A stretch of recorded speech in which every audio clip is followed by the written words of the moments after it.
Hi folks, it's David from Loch Kander.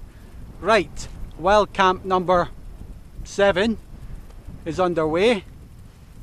That behind me is Loch Kander. We just spent the last hour hiking up here.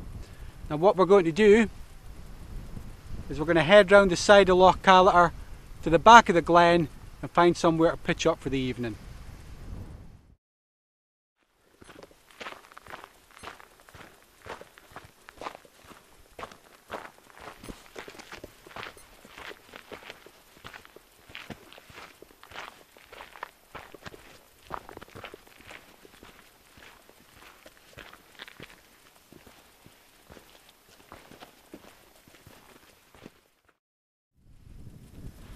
So, we've reached the far end of Loch Kander, which is just there, and as you can probably make out, we're starting to lose daylight.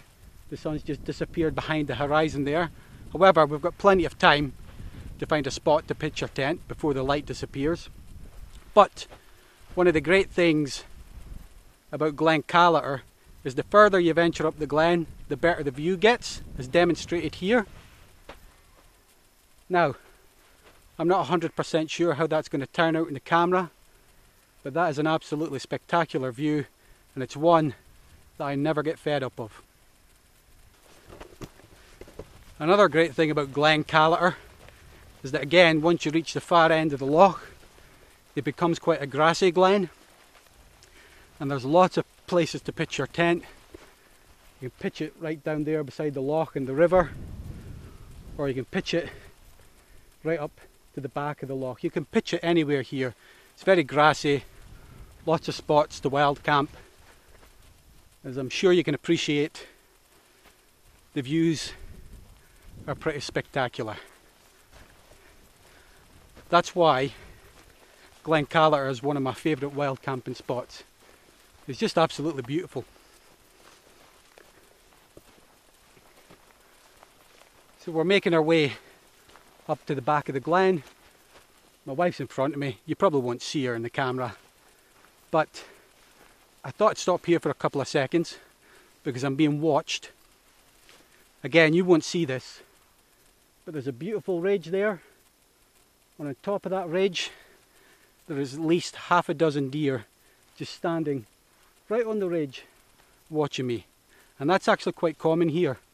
You quite often come up this glen and the deer are all along this ridge and they just stand there and they watch you. You can just see their little antlers poking over the top of the ridge. It's really quite cool.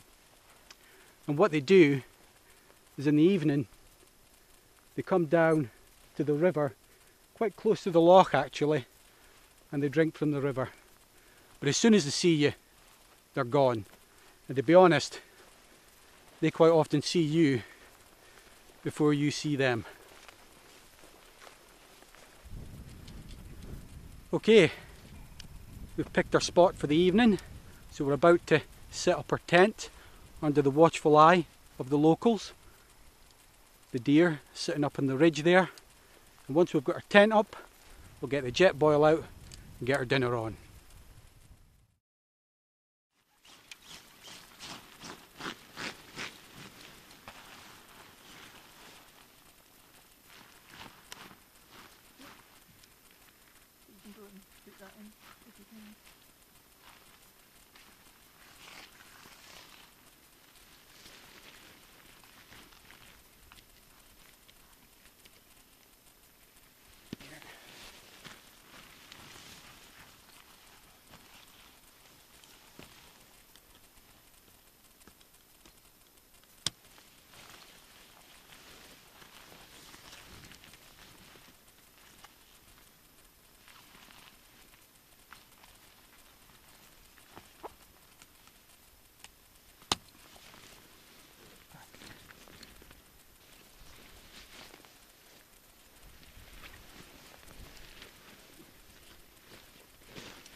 Okay, the tent is set up just there, and I've came down to the river.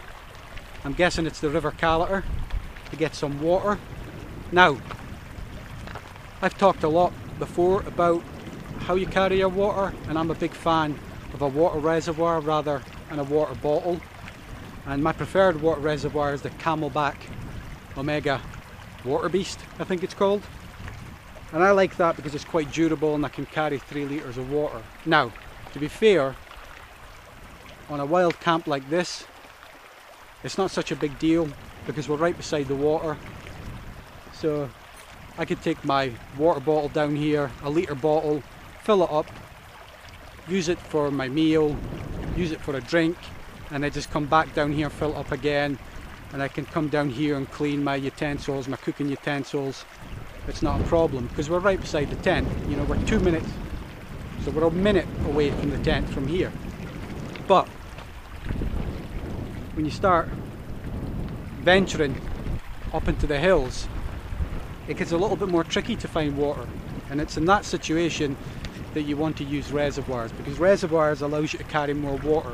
So if you've got like a 10-15 minute hike to get water, what you want to do is carry a reservoir so you can carry as much water as you can back to camp, so you don't have to keep on making that long trek to get your water.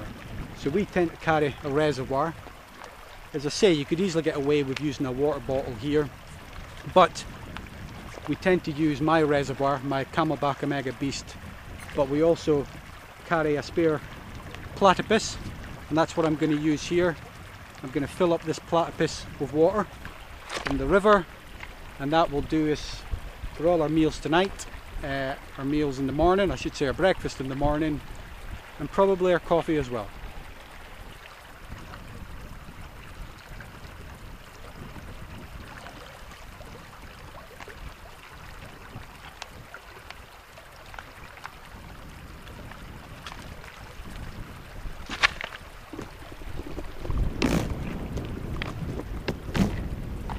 As you can see, I've filled up our reservoir with water, and we'll use that for our meal tonight, our breakfast tomorrow, and our coffee as well. Now you can get all concerned and say, oh, you'll need to purify that water, but to be honest, I never do. I'm quite confident that that's some of the best water you can get in Britain, and it's reasonably fast flowing, so I never worry about purifying it, and I've never had any problems. Okay, as I said earlier, our home is set up for the night.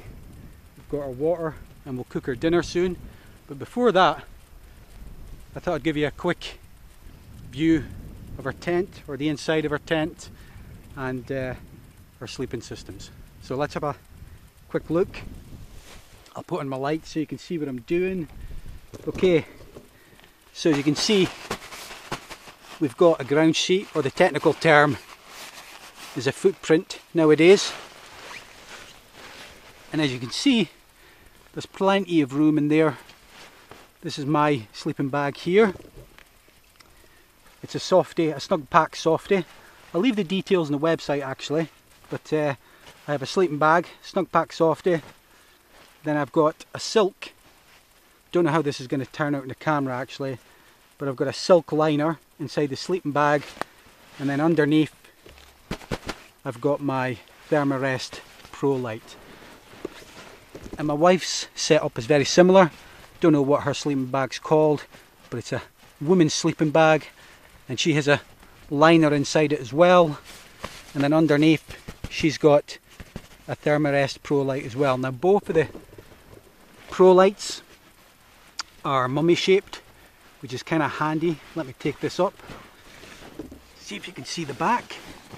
So as you can see there, the Thermarest don't overlap, but that's a problem we had with the other Thermarests. They were square at the end, and what happened is that they overlapped, which was a bit of a pain. But these Thermarests are mummy shaped, so there's plenty of space down there. And also my wife's Thermarest, you can see it's a slightly, you might see it, all you're really seeing there is the silhouette of the GoPro, but my wife's got a slightly different pattern, and that's basically because she's got the woman version. So she's got the woman version of the Thermarest Pro light, and I've got the man's version. And that is pretty much it. We keep it pretty basic. Sleeping Thermarest, good sleeping bag, silk liners, and that's pretty much it. Very simple setup. As I say, we've got a ground sheet, so we've got, this comes with a tent, and the ground sheet, I don't know if you'll see that, but it clips in to the tent. Same over here, slightly in there. Again, you'll have to excuse the camera work, but so the ground sheet, or the footprint as it's called now, clips into the outer of the tent at the same place as the inner does, and then it goes right under the tent, so it gives us an extra layer of material between us and the ground. So we've got the ground sheet, then the inner, and then we've got our Thermarests, and then of course our sleeping bags. And to be honest, that's a setup that works pretty well for the entire summer.